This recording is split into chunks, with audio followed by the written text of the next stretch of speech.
안녕하세요. 자, 오늘은 몇 페이지죠? 임대차적이죠. 임대차.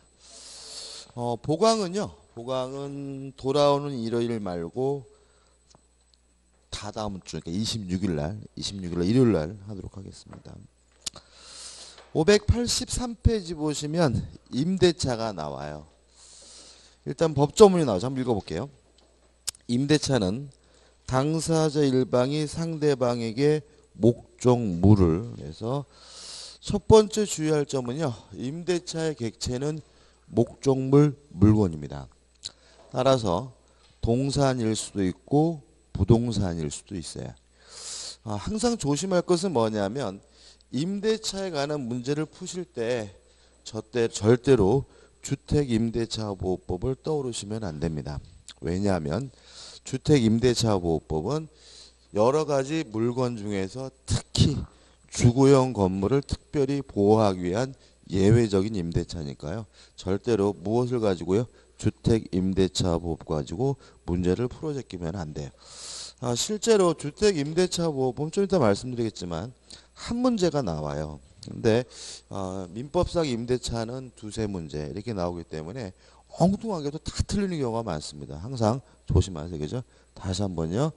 임대차는 뭐가 원칙이냐면 지금 배우려고 하는 민법상 임대차가 원칙이고 주택이란 말이 나와야지만 무엇을 가지고 적용합니까? 주택임대차보호법을 적용한다는 거 잊지 마시고요.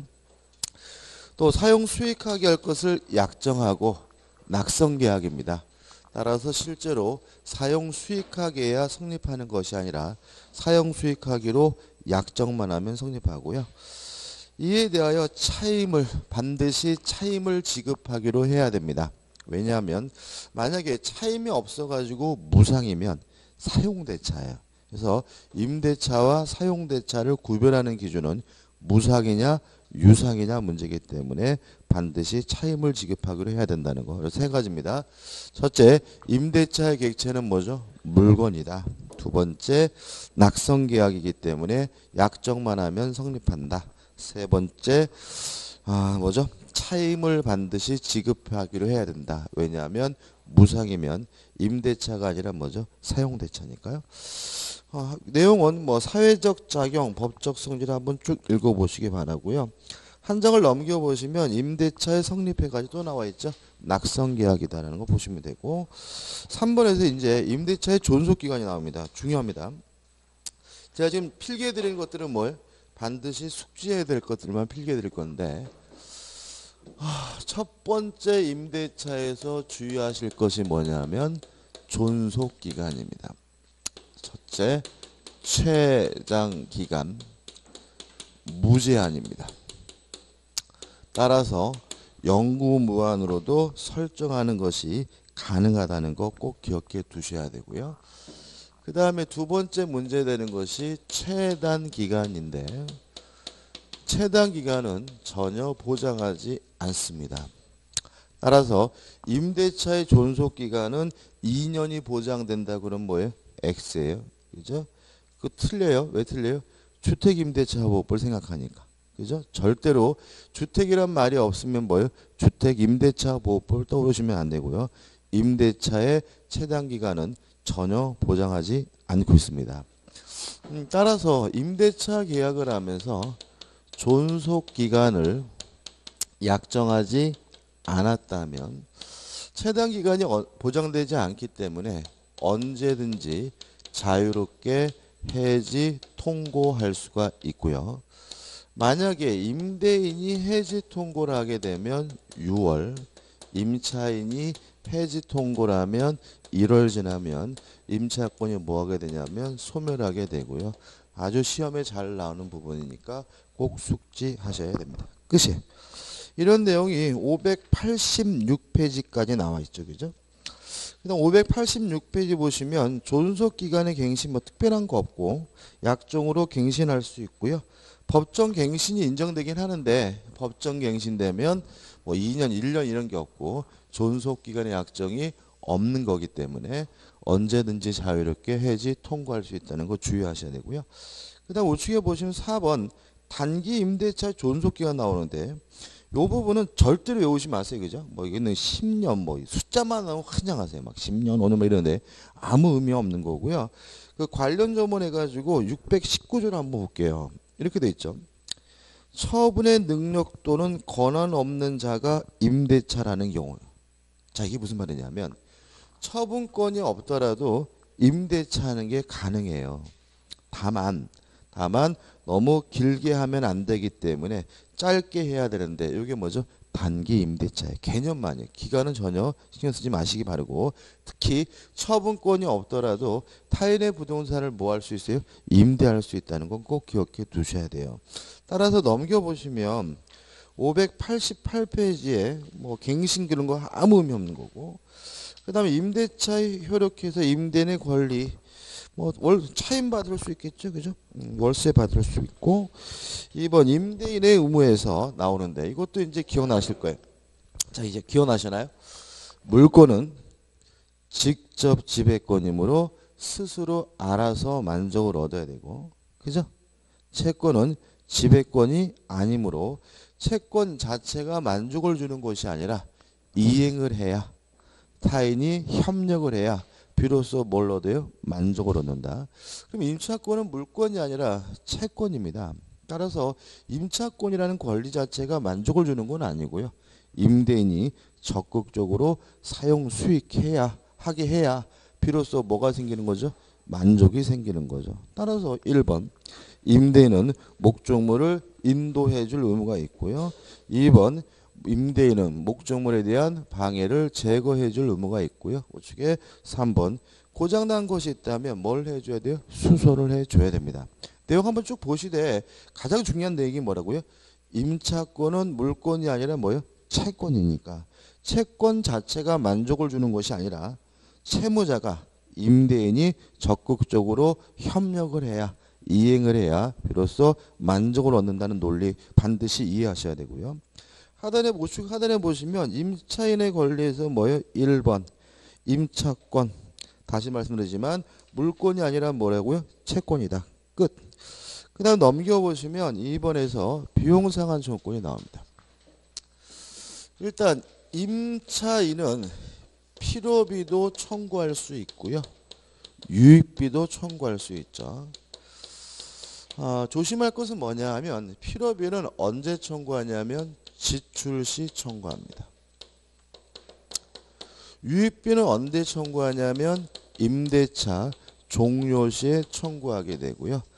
행사 기간에 제한이 있는데 임대 목적물을 반환한 때부터 6월 내에 행사해야 합니다. 주의하실 것은 뭐냐면 점유자입니다.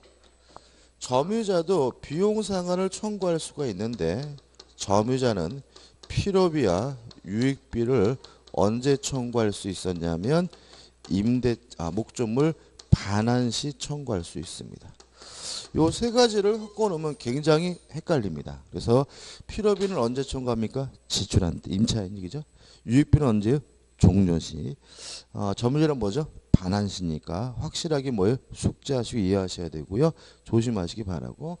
그 다음에 이러한 규정은 예외적으로 임의 규정이기 때문에 특약으로서 뭐 할 수 있냐면 배제할 수가 있습니다. 임대차는 약자 보호 규정이기 때문에 대표적인 강행 규정입니다. 다만 뭐만은요? 비용 상한 청구권에 관한 규정만은 임의 규정이기 때문에 특약으로서 뭐 할 수 있죠? 배제할 수 있다. 이렇게 정리하시면 되고요. 끝이죠.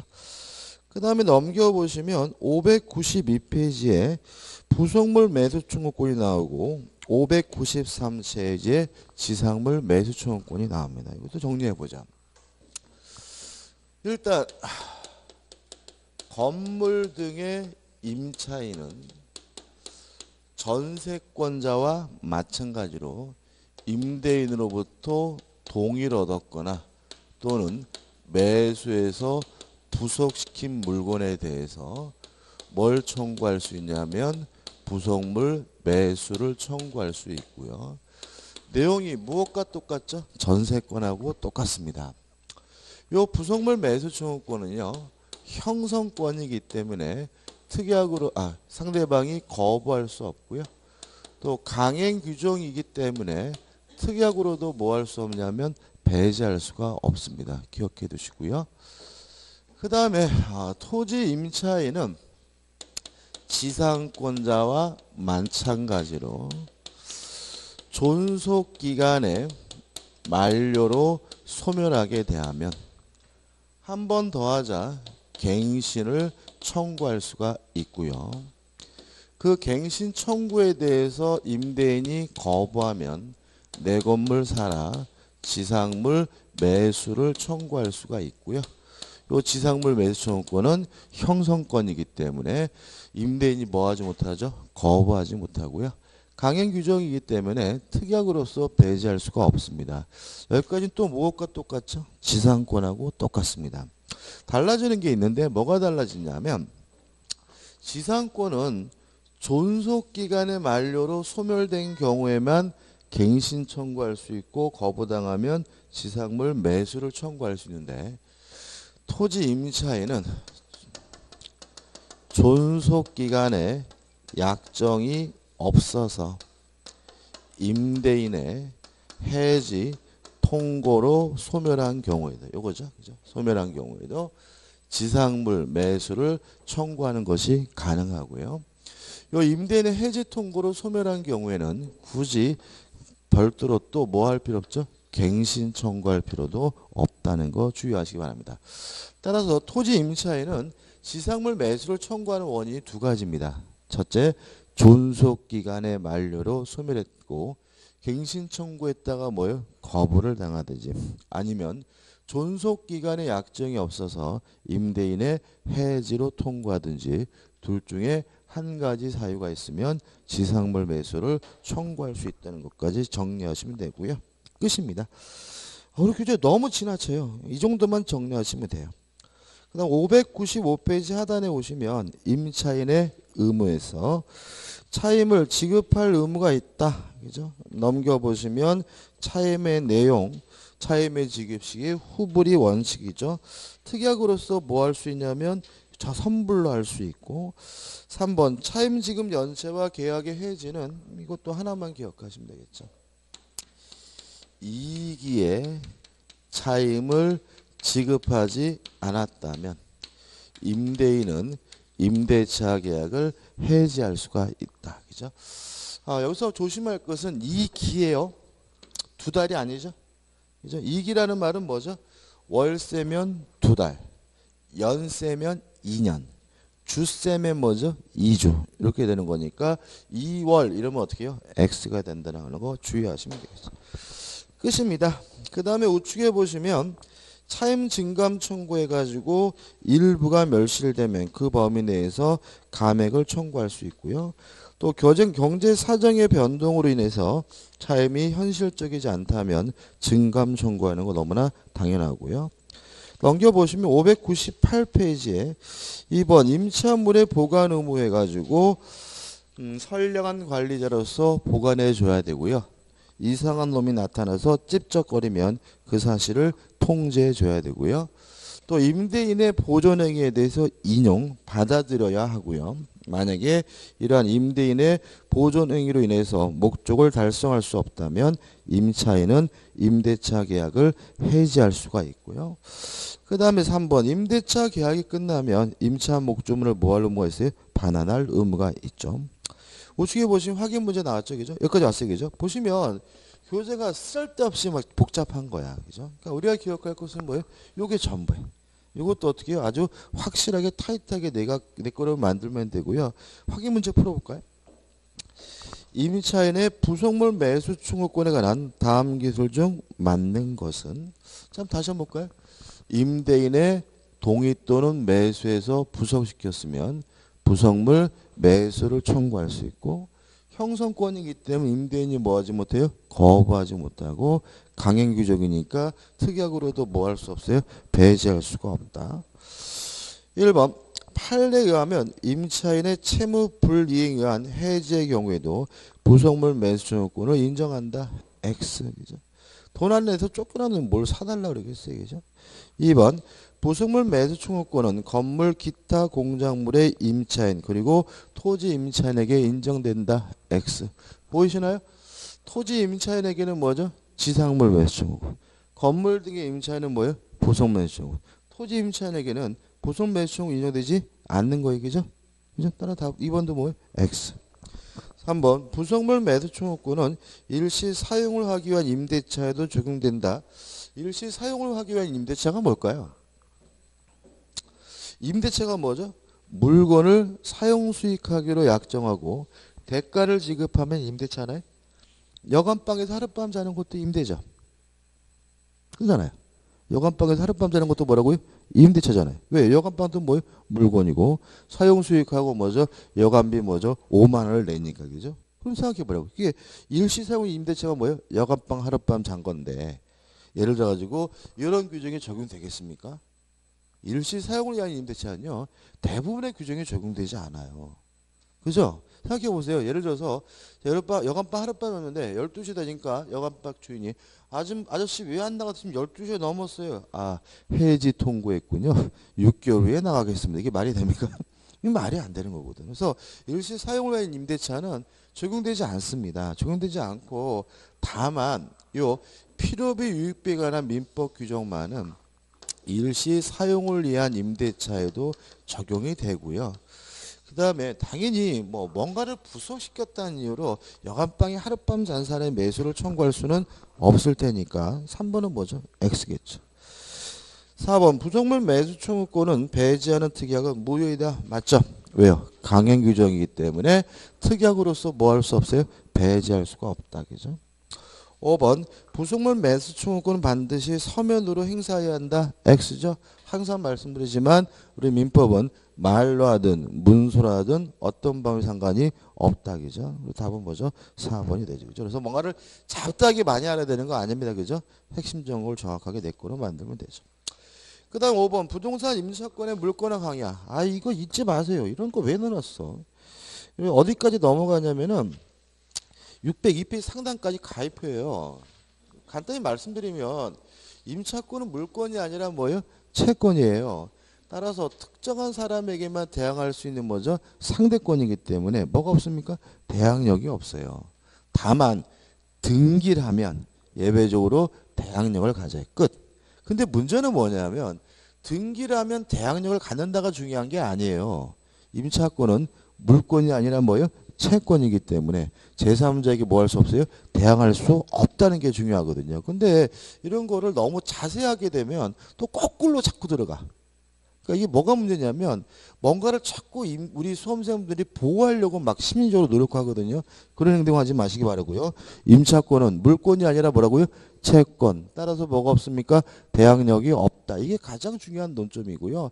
멍 대항력을 갖고 뭐 방해 배제 이런 것도 말도 안 되는 거죠. 원래 알 필요가 없는 거예요. 왜냐하면 물권과 채권은 누구만 가질 수 있어요? 물권자만이.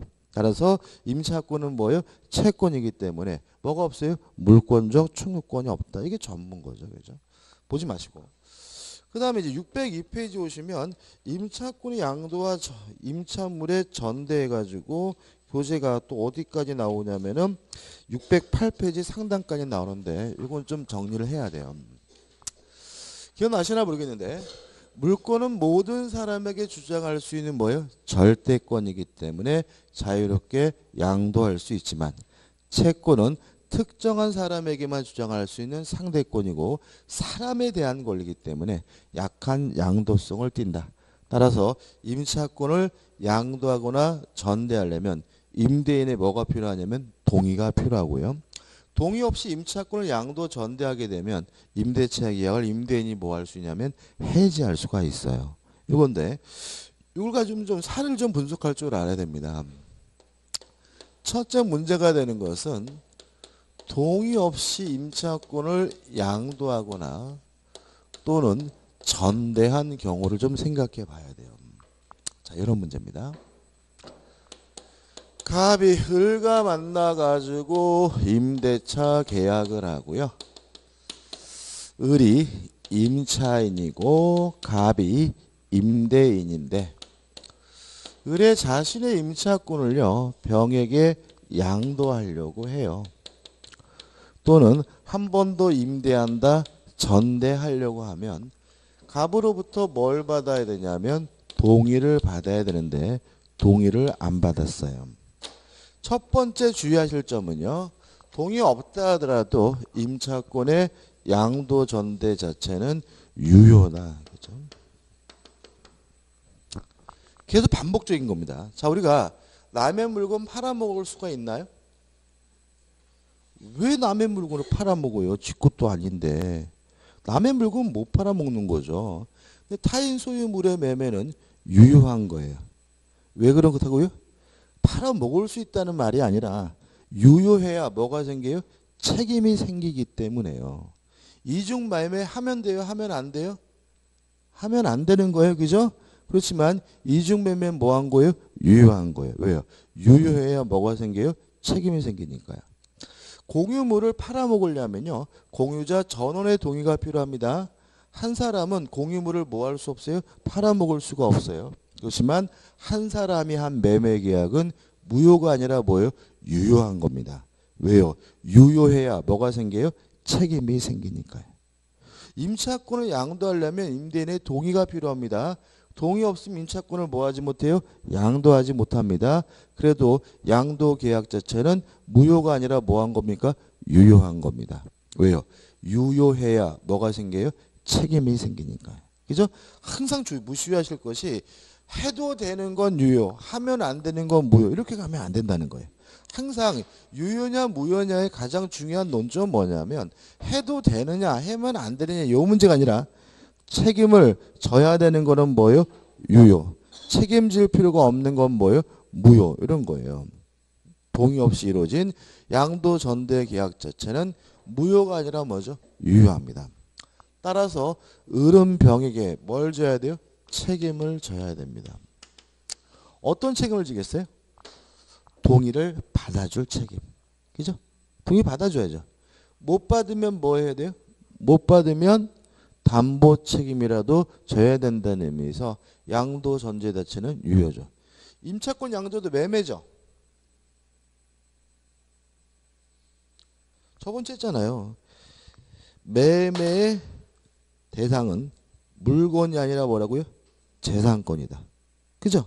임차권도 재산권이잖아요. 따라서 임차권의 양도도 뭐예요? 매매예요. 따라서 동의를 못 받는다면 뭘 줘야 돼요? 담보 책임을 져야 된다. 그죠? 그렇지만 병은 갑으로부터 동의를 받지 못했으니까 자신의 권리를 갑에게 주장할 수는 없어요. 따라서 첫째, 갑은 병에게 소유권을 이유로 그 집에서 나가라 반환을 청구하는 것이 가능한데 유의하실 것은 점유권을 이유로는 뭐 할 수 없냐면 반환 청구할 수가 없어요. 왜냐하면 점유권을 이유로 반환 청구하려면 반드시 침탈이 필요하거든요. 근데 을 스스로 양도한 거는 뭐가 아니에요? 침탈이 아니므로 점유권을 이유로는 뭐 할 수 없습니까? 반환 청구할 수가 없고요. 세 번째로 손해배상은 손해가 있어야 청구하는 거거든요. 따라서 갑은 을과의 임대차 계약을 해지하지 않고 있다면 여전히 을로부터 차임을 받을 수 있고요. 손해가 없는 거니까 병에게 무엇을 청구할 수 없냐면 손해배상을 청구할 수 없다는 거 주의하시고요. 마지막으로 갑은 무단으로 양도 전대했다는 이유로 을과의 임대차 계약을 뭐 하는 것이 가능하면 해지하는 것이 가능합니다. 다 한 겁니다. 첫째, 임차권을 양도 전대하려면 임대인으로부터 뭘 받아야 돼요? 동의. 동의 없이 이루어졌다면 임대인은 임대차 계약을 해지할 수가 있습니다. 다만 주의하실 것은 양도 전대 자체는 무효가 아니라 뭐죠? 유효하고요. 따라서 을은 병에게 책임을 부담하고요. 그렇지만 동의가 없었기 때문에 갑은 병에게 소유권을 이유로 나가라 반환을 청구할 수는 있지만 침탈은 없기 때문에 점유권을 이유로 반환 청구하지 못하고요. 임대차 계약을 해지하지 않는 한 뭘 청구하지 못합니까? 손해배상을 청구하지 못함을 주의하시기 바랍니다. 그 다음에 이제 동의를 얻어서 전대한 경우죠. 자, 갑이 을과 만나가지고 임대차 계약을 했는데 양도의 경우 특별한 거 없겠죠. 그죠? 을이 자신의 임차권을 병에게 양도를 했는데 임대인으로부터 뭘 받았냐면 동의를 받았어요. 그러면 이제 을은 임대차 계약 관계에서 떠나고 병이 뭐죠? 새로운 임차인이 된다. 뭐 문제가 없는데 문제가 되는 것은 동의를 얻어가지고 전대한 경우가 문제고요. 이때 을을 임차인 또는 전대인이라고 하고요. 병을 전차인이라고 합니다. 일단 문제가 되는 것은 뭐냐 하면 병이 취득한 권리도 어차피 물권이 아니라 채권이기 때문에 특정한 사람에게만 주장할 수 있는 상대권이에요. 따라서 을은 병은 자신의 권리를 갑에게 행사할 수가 없어요. 고장난 곳이 있다면 고쳐달라고 을한테 요구해야지 갑한테는 요구하지 못해요. 다만 문제는 병이 살고 있는 이 집은 을의 집이 아니라 병의 집이기 때문에 병은 갑에게 의무는 직접 부담하게 됩니다. 따라서 선량한 관리자로서의 주의 의무, 뭐 목적물을 반환해야 될 의무 다 갑에게 부담하는데 여기서 아주 상식적이지 않은 게 나오는데 차임도 월세도 갑에게 줘야 됩니다. 만약에 관행에 따라서 병이 을에게 차임을 지급한 경우에는요. 갑에게 그 사실을 가지고 대항할 수가 없기 때문에 갑이 또다시 요구한다면 갑에게 이중으로 지급해야 되는 문제가 발생할 수가 있습니다. 이거 아주 상식적이지 않기 때문에 주의하시고요. 어디 그 얘기 나와 있냐면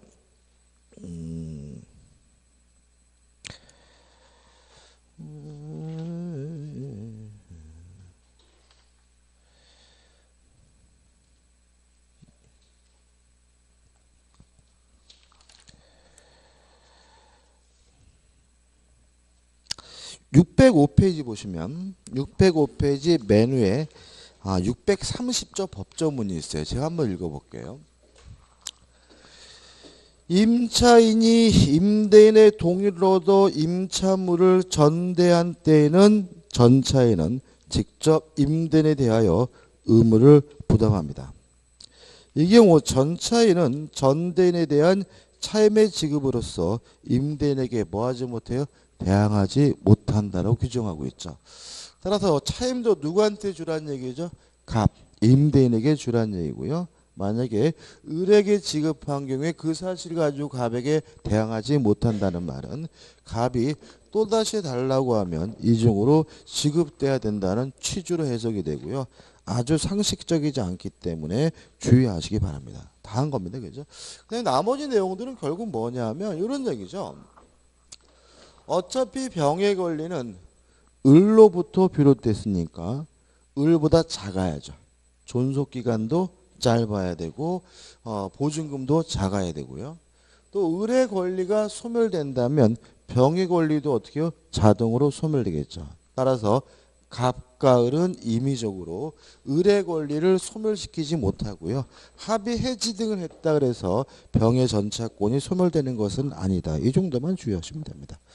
608페이지 오시면 확인 문제가 나옵니다.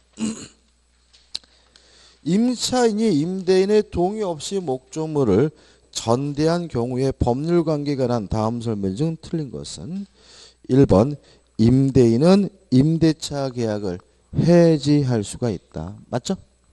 2번 임차인의 전대행위가 임대인에 대한 배신행위가 아니라고 인정되는 특별한 사정이 있습니다. 이런 것들은 뭐 특별한 말 들어가면 예외니까 임대차 계약을 해지할 수 없다는 것이 판례 입장에다 맞는 점인데 큰 의미는 없고요. 3번 임차인과 전차인 사이 임대차 계약은 임대인의 동의 여부와 관계없이 유효하다. 맞나요? 맞죠. 동의가 없다 하더라도 양도 전대 계약 자체는 뭐죠? 유효한 거니까요. 4번 임대인은 직접 전차인에게 차임의 지급을 청구할 수 있다. X. 지가 뭘 안 해줬어요? 동의를. 그죠? 동의를 해줬어야 돈 달라고 할 수 있겠죠. 그죠? 따라 답은 뭐죠? 4번이죠. 5번 임대인은 임대차 계약을 해지하고 전차인에 대하여 소유권에 기한 물권조 증후권을 행사할 수 있다. 이거죠. 임대인은 소유권을 이유로 병에게 뭐죠? 반환 청구할 수 있다는 취지니까 5번은 맞는 질문이겠다. 답은 뭐죠? 4번입니다. 그 다음 7번 보증금과 권리금에서 보증금에 대해서 굉장히 복잡하게 나와 있는데요. 일단 첫 번째 기억할 것은 상식적인 거죠. 임차 목적물의 반환과 보증금의 반환은 뭐예요? 동시인 관계다. 그죠? 따라서 보증금 안 주면 못 나가겠다라고 뭐 할 수 있어요? 거부할 수 있다. 이거고요. 그 다음에 여기서 주의하실 것은 뭐냐면 보증금에서 월세를 깔지 말지는 누구 마음이냐면 임대인 마음이다. 이것도 하나만 기억하시면 돼요. 따라서 보증금이 존재한다는 이유로 차임의 지급을 임차인은 뭐하지 못해요? 거부하지 못하고요. 연체 차임을 보증금에서 까달라고 임차인은 뭐하지 못합니까? 요구하지 못합니다. 끝이고요. 그 다음 611페이지 오시면 뭐가 나오냐면 권리금이 나오는데 권리금은 보실 필요가 없는 부분입니다. 특히 넘겨보시면 612페이지에 판례가 나오는데 이 판례 의미 없습니다. 왜냐하면 상가 건물 임대차 보호법에서 권리금 보장 규정이 나오기 전에 보장 규정이 입법되기 전에 판례들이기 때문에 현재는 의미가 없는 거니까 보실 필요가 없죠. 그 다음 612페이지 오시면 임대차의 종료가 나오는데 1. 존속기간이 만료가 되면 뭐죠? 종료가 됐다. 2번 해지 통고가 나가지고 이거 좀 설명을 좀 드려야 되는데 자 이런 문제입니다. 요건데 존속기간에 약정이 없으면 자유롭게 해지 통고할 수 있고 임대인이 하면 6개월, 임차인이 하면 1월 지나면 임차권이 소멸되는데요. 여기 한 가지고요. 두 가지가 더 있어요. 두 번째, 약정 해지 사유입니다. 약정 해지 사유가 발생한 경우에도 해지 통고하면 바로 소멸하는 것이 아니라 임대인이 했으면 6개월, 임차인이 했으면 1월 지나면 임차권이 소멸됩니다. 예를 들어 이런 얘기입니다. 임대차 계약을 하면서요. 2년 계약을 했어요. 근데 제가 해외로 이민 갈까 고민 중이란 말이죠. 그래서 제가 고민하니까 집주인 적재. 그래서 단 임차인이 해외로 이민 가면 임대차 계약을 해지할 수 있습니다라고 정했어요. 그러면 뭐가 유보된 거죠? 약정 해지 사유가. 근데 실제로 임차인이 해외로 이민 가게 되면 해지 통고하는 거고요. 따라서 바로 임대차 계약 관계가 종료되는 것이 아니라 몇 개월이 지나요? 1월이 지나야 임대차 계약 관계가 종료된다. 이런 말이에요. 물론 임대인이 해외로 이민 가면은 해지할 수 있습니다라고 정했다면 해외로 이민 가서 임대인이 해지하는 것도 뭐예요? 해지 통고니까 바로 소멸되는 것이 아니라 몇 개월이요? 6개월이 지나야 임대차 계약 관계가 뭐죠? 종료가 된다. 이거고요.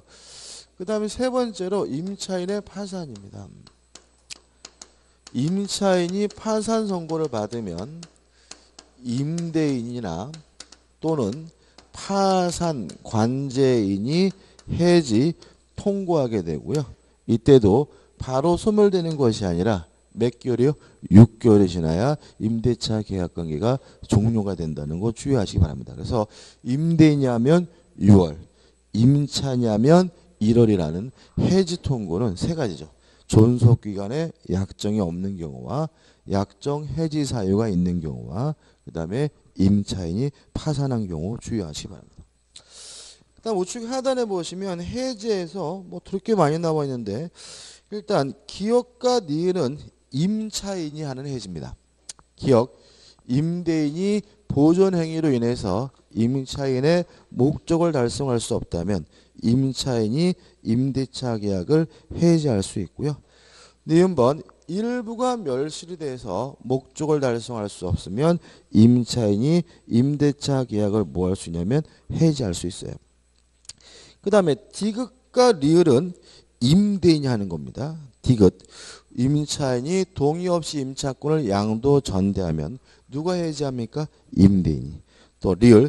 이게 차임액에 상당하는 차임이 연체됐으면 누가 해지합니까? 임대인이. 그 다음에 미음과 비읍은 의미 없는 겁니다. 그래서 네 가지를 기억하시되 기역, 니은은 누가 해지합니까? 임차인이 해지하고 디귿과 리을은 누가요? 임대인이 해지한다는 거 기억해 두시기 바랍니다. 끝입니다. 다 한 겁니다. 그죠? 자, 그럼 이제 보자고요. 자, 우리가 임대차와 관련돼서 여러분들이 정리해야 될 거는 요게 전부입니다. 많지 않습니다. 그죠? 특히 존속기간 조심하시고요. 그 다음에 필요비 유익비 상환 청구권은 청구할 수 있을 때와 행사기간 주의하시고 무엇과 비교하시라고요? 점유자의 비용 상환 청구권의 행사 시점과 주의하시기 바라고요. 그 다음에 건물 임차인은 부속물 매수 청구권, 토지 임차인은 지상물 매수 청구권. 이거 꼭 확실하게 기억해 두셔야 되고, 그 다음에 이게 차임을 지급하지 않으면 뭐 당해요? 해지당한다는 거. 그 다음에 동의 없이 양도 전대가 이루어지면 임대차계 임대인이 뭐 할 수 있어요? 해지할 수 있지만 계약 자체는 무효가 아니라 뭐죠? 유효하고요. 따라서 임대인은 소유권을 이유로 반환 청구할 수는 있지만 점유권을 이유로 반환 청구할 수가 없고, 임대차 계약을 해지하지 않았다면 무엇도요? 손해배상도 청구할 수 없음을 주의하시기 바라고요. 그다음 동의를 얻어서 전대를 하게 되면 가장 조심할 것은 뭐라고요? 의무를 전차인은 전대인에게 부담하는 게 아니라고요. 임대인에게 직접 부담한다는 관계만 조심하시면 됩니다. 이 정도 정리하시면요. 임대차에 관한 문제를 푸시는데 일단 항상 문제가 되는 건 뭐냐면 주택임대차보호법 끌어다가 문제를 푸시면 안 된다는 거 주의하셔야 하고, 그래서 제가 여기는 안 적었지만 당연히 알고 있는 거, 임차권은 물권이 아니라 뭐예요? 채권이기 때문에 대항력이 없다는 건 항상 머릿속에 뭐죠? 이해하시고 기억해 두셔야 되는 거죠. 자, 이제 민사특별법으로 갑니다. 민사특별법 가셔가지고 623페이지 보시면 타이틀이 나오잖아요. 그죠? 이제 4에서 그건 넘기지 마시고, 그죠? 4에서 민사특별법. 법이 총 몇 가지죠? 5가지예요. 근데 이 민사특별법은 15%에서 6문제가 나와요. 정해져 있습니다. 6문제. 근데 법이 5개니까는 몇 문제가 나오게 되냐? 각각의 법에서 한 문제씩 나오고 하나의 법에서 뭐죠? 2개의 문제가 나오거든요. 그러면 뭐가 2개가 나올까요? 여러분들 마음에는 주택임대차보호법이 2개 나올 것 같지만 절대로 한 문제밖에 안 내요. 요새는 최근에는 계속해서 사장, 부동산 실권리자, 명의 등기에 관한 법률에서 2문제를 출제하고 있습니다. 그래서 저는 개인적으로 주택임대차보호법은 좀 덜 열심히 했으면 좋겠어요. 덜. 왜냐하면 너무 열심히 하셔가지고 여기서 문제가 2수면 남나라죠, 그죠? 많이 나오는 겁니다, 그죠? 다 틀려먹고 또 정작 또 주택임대차보호법 풀지 못하고 그래가지고 그냥 4-5문제가 그냥 틀리셔 떨어지시는 분이 굉장히 많아요. 그래서 뭐 다른 거면 모르겠지만 민법은 주택임대차를 너무 자세하게 공부하지 마시고요. 특히 뭐 판례니 뭐니 막 이래가지고 골매를 써먹지 마시고, 무슨 아시겠죠, 그죠? 조금 덜 열심히 할 필요가 있는 부분이니까요. 괜히 너무 열심히 하셔가지고 틀리지 마시기 바랍니다, 그죠? 자, 내용에 들어가는데요. 일단 624페이지부터 내용이 나옵니다. 일단 다시 말씀드리지만 계속 말씀드리지만 주택임대차보호법은 원칙이 아니라 뭐예요? 예외다, 그죠? 따라서 특별히 무슨 건물이어야지만 주택임대차보호법이 적용이 되냐면 건물 중에서도 주거용 건물, 주택에 대해서만 주택임대차보호법이 적용이 됩니다. 따라서 주거용인지 아닌지를 판단해 봐야 되는데요. 첫째, 우리 판례는 형식적으로 판단하지 않습니다. 실질적으로 판단하게 됨을 주의하시기 바랍니다. 다시 말하면 우리가 건축물 대장 같은 경우에는요, 용도가 적혀 있어요. 뭐 사무실, 당구장, 학원 그런 거 기준하지 않습니다. 아무리 대장의 용도가 사무실이라고 되어 있다 하더라도 실질적으로 먹고 자고 사는 용도로 쓰고 있다면 주택임대차보호법이 뭐죠? 적용이 됩니다. 이해되시죠? 꼭 기억해 두시고요. 그 다음에 2번째는 임대차 계약시를 기준으로 합니다. 따라서 임대차를 계약할 당시에 실질적으로 주거용 건물이어야 주택임대차보호법이 적용이 되기 때문에요. 만약에 계약을 할 때는 주거용이 아니었는데 나중에 살면서 주거용으로 개조가 된 경우에는 주택임대차 보호법이 적용되지 않습니다. 언제를 기준으로 합니까? 임대차 계약시를 기준으로 합니다. 그 다음에 세 번째로 일부가 비주거용으로 쓰이고 있더라도 주택임대차 보호법을 적용을 해주지만 반대로 일부가 주거용으로 쓰고 있는 경우에는 주택임대차 보호법이 적용되지 않습니다. 무슨 말인지 아시겠죠? 건물이 있는데요. 대부분이 주거용으로 쓰이고요. 일부가 뭐죠? 비주거용으로 쓰여요. 이래도 전체에 대해서 주택임대차 보호법을 뭐예요? 적용해 주겠다는 거죠. 근데 반대로 오히려 비주거용이 더 넓고요. 일부가 뭐로 쓰여요? 주거용으로 쓰이고 있다면 그때는 주택임대차 보호법을 뭐 하지 않습니까? 적용하지 않겠다는 뜻이니까 주의하시기 바라고요. 그 다음 네 번째로 임차인입니다. 임차인이 법인인 경우에는 원칙적으로 주택임대차 보호법에 적용되지 않습니다. 왜냐하면 주거용 건물이라는 것은 먹고 자고 사는 용도로 쓰는 건물이기 때문에 법인은 적용될 수 없겠죠. 왜? 법인은 먹고 자고 살 수가 없잖아요. 그죠? 그럼 항상 그러느냐? 아니다. 그래서 예외적으로 법인이 이 주택 임차인 경우에도 적용되는 경우가 있는데 두 가지를 기억하시면 되는데요. 첫째, LH공사나 지방공사가 법인인 경우에는 주택임대차 보호법을 적용을 하고요.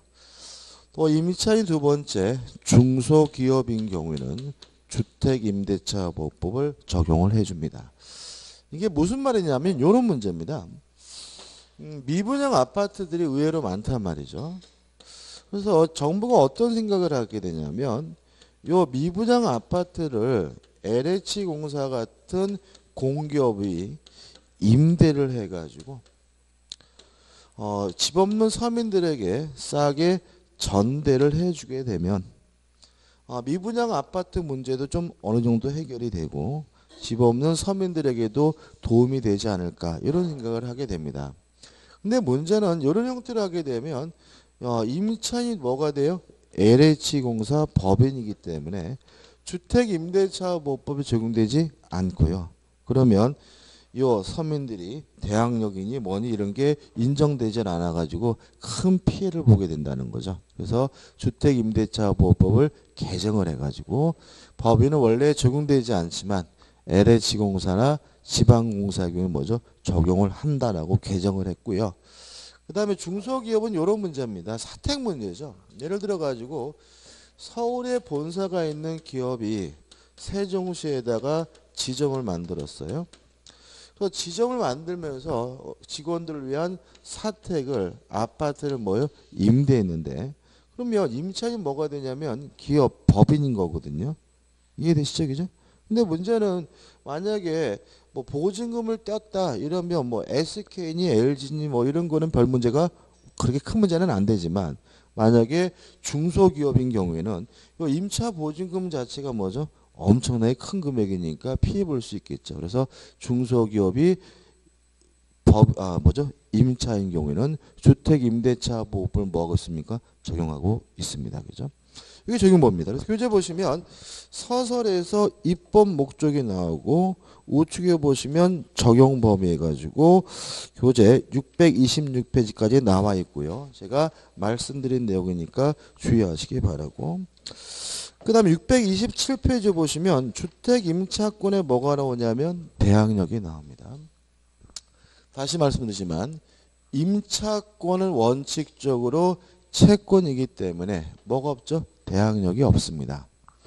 다만 예외적으로 주거용 건물의 임대차의 경우는 인도받고 주민등록을 하게 되면 이길 날 다음 날 뭐가 생기죠? 대항력이 생깁니다. 근데 실제로 이 길을 기준으로 해서 대항력이 생긴다란 말의 의미는 결국 뭐냐면 최우선순위 저당권과 비교할 수 있는 기준이라는 거죠. 다시 말하면 용의권이 소멸되는지 안 되는지 여부는 누구하고 비교합니까? 최우선순위 저당권과 비교해요. 그럼 주택임차권은 결국은 주민등록을 한 이길날 대항력이 생긴다는 말은 요 이길하고 이길 영시하고 최우선순위 저당권과 비교해가지고 뭘 결정한다는 거예요? 소멸 여부를 뭐예요? 결정한다는 얘기에 불과한 거예요. 뭐 이것에 따라서 무조건 보호되는 것은 아니라는 거 우리가 전세권 할 때 자주 말씀드렸으니까 잊지 마시기 바라고요. 요건입니다. 일단 주민등록이 뭐냐에 대해서 첫째, 전입신고를 의미합니다.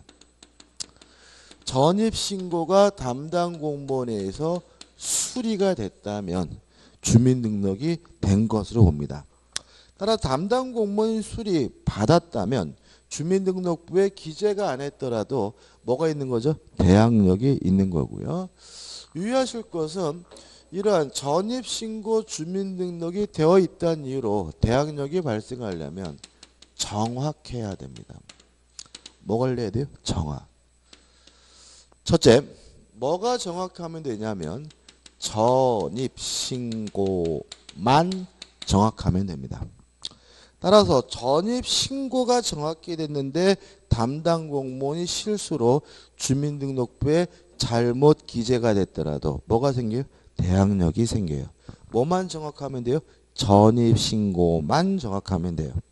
또 전출신고가 잘못됐더라도 뭐가 생깁니까? 대항력이 생깁니다. 뭐만 정확하면 돼요? 전입신고만 정확하면 되는 거고요. 그 다음에 이 정확하다는 의미가 다세대 주택과 다가구 주택이 의미가 좀 다르다. 다세대 주택의 경우에는 지번뿐만 아니라 동호수까지 정확해야 정확한 거지만 다가구 주택은 뭐만요? 지번만 정확하면 된다. 그 다음에 주의하실 점인데요. 문표에 나와 있는 지번 동호수하고 등기부에 나와 있는 지번 동호수가 불일치되는 경우가 왕왕이 있어요. 이런 일이 벌어지는 경우 가장 흔한 경우가 뭐냐면요. 연립주택 같은 거. 어떤 일이 벌어지냐면 연립주택의 맨 밑이 반지하잖아요. 그죠? 반지하인데 보통 이거를 등기부는 뭐라고 되어 있냐면 지층 이렇게 되어 있어요. 지층. 근데 문 앞에 지층이라고 붙여놓는 사람 아무도 없어. 그죠? 그래서 보통 뭐예요? 101호 뭐 이렇게 적어놓는단 말이에요. 그죠? 이유는 뭐예요? 지층 이렇게 적어놓으면은 새가 안 나가니까. 그럼 만약에 등기부에는 뭐예요? 지층으로 되어 있는데 문 앞에는 뭐죠? 101호 이렇게 되어 있다면 문표와 등기부가 뭐죠? 불일치되어 있는 거잖아요. 이때는 등기부가 정확한 겁니다. 조심하셔야 돼요. 따라서 만약에 문 앞에 붙어 있는 대로 전입신고를 하게 되면 뭐가 안 생깁니까? 대항력이 안 생깁니다. 이거 의외로 굉장히 많아요. 근데 문제는 얘만 문제가 아니라 201호도 문제거든요. 얘가 지층이 아니라 뭐예요? 101호로 바뀌는 바람에 원래는 뭐예요? 101호인데 201호가 돼버리거든요. 그래가지고 이거 별거 아닌 꽁수 때문에 전체 세입자들이 뭐죠? 피해보는 경우가 가끔 있기 때문에 그래서 연립주택 같은 경우는 꼭 등기부 등본자 보고 등기부에 뭐라고 나와 있는지를 확인하시고 전입신고를 해야지만 피해를 보지 않음을 주의하시기 바랍니다. 그 다음에 마지막으로 이런 경우 드물긴 한데 등기부에 나와 있는 지번하고 대장에 나와 있는 지번하고 불일치되는 경우도 가끔 있어요. 이때는 대장이 맞는 겁니다.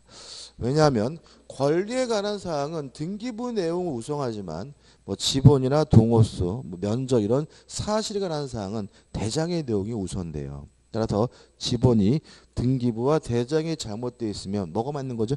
대장이 맞는 거고요. 대장에 나와 있는 대로 뭐죠? 전입신고를 해야지만 대항력이 발생하게 됨을 주의하시기 바랍니다. 끝입니다. 교재 보시면은 대항력 해가지고 628페이지 보시면 판례니 뭐니 해서 잔뜩 나와 있는데 요 판례 가지고 한 가지만 좀 설명드릴 건데요. 판례 보지 말라 그랬습니다. 그죠? 그러니까 우리가 여기 부분은 너무 지나치게 자세하게 공부하기 때문에 이게 피해를 주는 부분이고요. 한 가지만 볼 건데 629페이지 보시면은 박스 위쪽이죠. 박스. 첫 번째 박스. 요겁니다. 자, 동의 없이 전대가 이루어졌어요. 뭐가요? 동의 없이 뭐가요? 전대가. 그럼 만약 이것이 주택 임대차라면 요 사람은 전차에는 아무리 이사 와서 뭐 전입 신고하더라도 뭐가 없는 거죠? 대항력이 없는 거죠. 임대인으로부터 뭘 못 받았어요? 동의를 못 받았으니까. 그죠? 꼭 기억하시고. 그다음 문제는 임대인으로부터 동의를 얻었어요. 그러면 실제 거주하는 사람은 누구예요? 을이 아니라 병이겠죠. 그죠? 따라서 인도를 받고 주민등록은 누구 걸 해야 되냐면 전차인 거를 해야죠. 그죠? 그죠? 그 다음에 전차인이 인도받고 주민등록을 하면요. 임차인에게 대항력이 인정이 됩니다. 유의하실 것은 얘한테 대항력이 인정되는 게 아니에요. 왜 그렇게 해석을 하냐면 병에 걸리는 을로부터 비롯됐으니까 을보다 작아야 되잖아요. 근데 만약에 을에게 대항력이 없다면 병에게도 뭐가 없는 거예요? 대항력이 없는 거예요. 그래서 대항력군은 누가 갖춰요? 전차인이 갖추지만 대항력을 취득하는 사람 누구예요? 임차인, 전대인임을 주의하셔야 돼요. 그래서 우측에 박스에 1번 판례 보시면 주택 임차인이 임차주택을 직접 점유하여 거주하지 않고 간접 점유. 그럼 간접 점유한다는 말은 세를 줬다는 얘기니까 이게 누구예요? 전대인인 거죠. 자신의 주민등록을 이제하지 아니한 경우라도 임대인의 뭘 받아요? 승낙을 받아 임차주택을 전대하고 그 전차인이 인도받아 자신의 주민등록을 마친 때는 그때부터 누가요? 임차인이 대항력을 갖게 됨을 주의하시기 바라고 하나하나 조심하세요. 첫째, 전대차가 이루어졌다는 이유로 임차인이 대항력을 취득하려면 임대인으로부터 반드시 뭘 받아야 돼요? 동의를 받아야 된다. 그죠? 그 다음에 대항력권은 실제 거주하고 있는 누가요? 전차인이 갖춰야 되고 대항력은 누가 갖습니까? 임차인이 갖게 됩니다. 그 다음에 3번 주민등록해가지고 한 장을 탁 넘겨보세요. 뭐 어마어마하죠. 그죠? 그죠? 어디까지 나옵니까? 631페이지 상단까지 나오는데 요거 다 볼 필요 없습니다. 그죠? 다 볼 필요 없고 요 정도만 정리하시면 되고요. 뭐 안 좋은 것 중에 몇 가지 뭐 말씀을 드리면 꼭 임차인의 주민등록일 필요는 없다. 가족의 주민등록만으로도 어떻게 해요? 충분하다. 그죠? 그죠? 임차인의 주민등록일 필요 없고 누구의 주민등록이요? 가족의 주민등록만으로도 뭐가요? 대항력이 생겨야 되고 적어야 돼요. 상식적인 거 아닌가?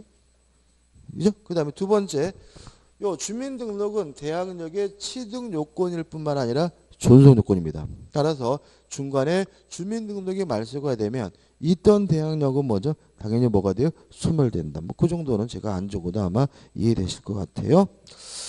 그 다음에 633페이지 하단에 제3자에 대한 관계 가지고 넘겨보시면 634페이지 판례까지 나오는데 이 판례는 제가 한마디로 뭐라 그런다고요? 주택임차권, 용의권이 소멸되는지 여부는 누구하고 비교합니까? 최우선순위 저당권과 비교한다. 그게 한마디. 다시 말하면 주민등록을 하면 이길 날 뭐가 생깁니까? 대항력이 생긴다는 말은 결국은 그 이길과 최우선순위 저당권자와 우효를 따져서 소멸 여부를 판단한다. 끝이고요. 그 다음에 634페이지 민법 규정의 준용은 한번 보실 때 큰 의미 없고 좀 쉬었다고 우측에 보증금의 회수를 보도록 하겠습니다.